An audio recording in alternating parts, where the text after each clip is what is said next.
One of the biggest economic events in this country, really a seismic event since World War II, was something that most Americans barely noticed when it happened: China's admission into the World Trade Organization.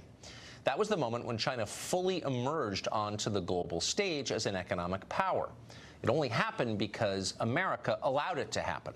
Leaders in both parties told us that letting China into the WTO would be great for everybody, especially us. Here was Bill Clinton's pitch back in 2000. For the first time, our companies will be able to sell and distribute products in China made by workers here at home without transferring technology and manufacturing. Never happened before. For the first time, China will agree to play by the same open trading rules we do. Never happened before. Meanwhile, we'll get two tough new safeguards against surges of imports, which would threaten to throw a lot of Americans out of work in a short time under unfair trade practices. George W. Bush became president the following year, but the policy remained the same. China was allowed into the WTO. 4 years later, President Bush declared that deal a major success. Quote, "China's membership in the World Trade Organization has been a good thing for America." But has it been a good thing for America, or did our leaders lie to us? Consider these numbers. In 2001, our annual trade deficit with China was $83 billion. Today, it's $375 billion. Since 2001, the American manufacturing economy has all but collapsed. Our apparel, textile, and wood furniture industries, for example, are now half the size they were. A 2017 study from the Economic Policy Institute found that America's trade deficit with China cost us about 3.4 million jobs between 2001 and 2015. Over the same period, this country lost 60,000 factories.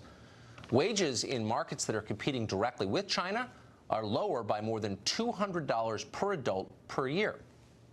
When it joined the WTO, China was supposed to follow international fair play rules. That was mostly the point of it. But they don't, and they never have. China relentlessly steals American intellectual property. The annual cost to us, hundreds of billions of dollars per year.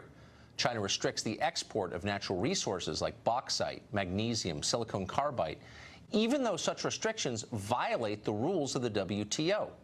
Foreign companies operating in China see their technology stolen.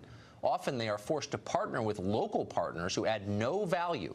This is effectively a shadow tariff on their companies. China's biggest cheat, though, is on currency. From 2000 to 2014, China suppressed its national currency against the dollar. This gave it a huge advantage in its exports. That definitely violated WTO rules, but the U.S. never took serious action to stop the Chinese government from doing this, even as thousands and then millions of factory jobs across the United States were annihilated as a result. The people who got us into this deal are still around, and they're doing great. They're prosperous. Bill and Hillary Clinton, the Bushes, members of Congress, business leaders, they're in fine shape. They're not worried about their jobs. Their incomes are higher than they've ever been. The center of the country, though, if you've driven through it recently, you know, has been hollowed out. Earlier, we talked to Lou Dobbs, host of Lou Dobbs Tonight on the Fox Business Network. Lou, thanks for joining us tonight. Great to be with you. So China's entry into the WTO in 2001 began hurting America almost immediately, and of course 17 years later it's clear the damage that it has done, and yet there remains bipartisan support for it. Why? Because both parties are supported by the same groups, Wall Street, the Business Roundtable, the Chamber of Commerce, and the Koch brothers, driving U.S. multinational interest throughout. We've seen it going back to really President Clinton, in which he talked about the China entering the world of nations and playing by the same rules as did George Bush, as did President Obama, and it's been nothing more than a pipe dream, and the reality has been trillions of dollars lost in economic growth for this country, millions of middle-class jobs lost, as you know. So what does that mean? If you see China cheating under the terms of its membership, and you decide to do nothing about it, have you convinced yourself you're somehow helping America by allowing China to cheat?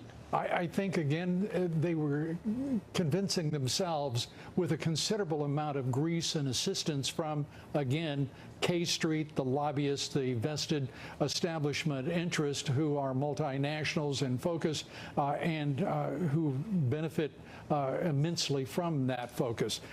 So the reality becomes that this is all about who has bought whom.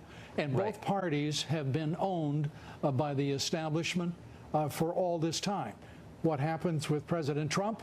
The fact is he is the only candidate with the guts, the courage, the principle, and the understanding of both business and economics, as well as national security, to have attacked the establishment and the consequences of their horrible policies that they followed in both trade and national security over the past 3 decades.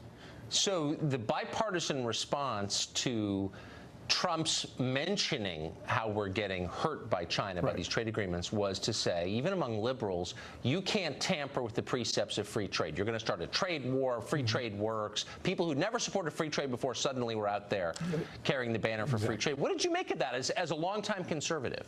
The absurdity of it is liberals don't understand economics to begin with, or they wouldn't be liberals. Secondly, the idea that this president is trying to reverse the consequences of all of those misbegotten concepts, values, and ideas over the course of 3 decades, he is really the only one who's had the guts to stand up over the course of those 3 decades. Imagine this, Tucker, and say, we're not going to take it anymore.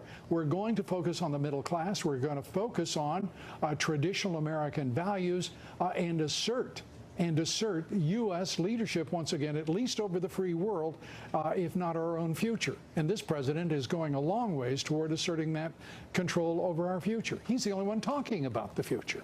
So really quick, and I don't want to oversimplify, but even as the middle class has withered and died, no longer the majority in this country, the top echelons have gotten richer than any group has ever been in human history.